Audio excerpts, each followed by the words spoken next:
Bayangkan pasangan yang jadikan 10 dinar ni sebagai mas kahwin pada tahun 2024 kini menikmati keuntungan simpanan emas sebanyak 84% dalam tempoh hanya 1 tahun 8 bulan. Pada tahun 2021, 10 dinar ini hanya sekitar RM11,000, meningkat kepada RM14,000 pada tahun perkahwinan mereka iaitu tahun 2024, dan kini pada tahun 2025 ia melonjak kepada RM25,700. Inilah bukti bahawa emas, khususnya dinar 999, jauh lebih bernilai berbanding wang tunai sebagai mas kahwin.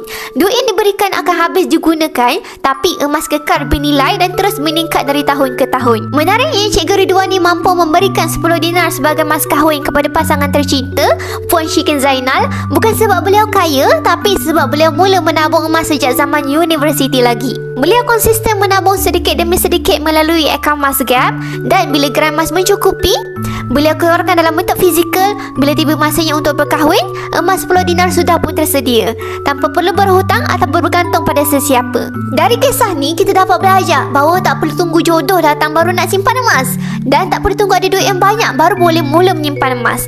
Yang penting, tabiat menabung emas ni mesti dimulakan awal. Untuk anak muda di luar sana, jadikan kisah ni sebagai inspirasi. Mulakan langkah pertama tumpuan pada hari ni.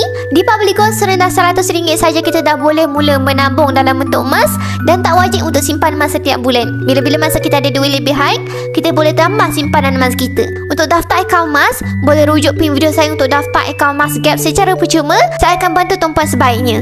Follow kami rapat-rapat untuk ilmu emas dan kewangan. Mantap!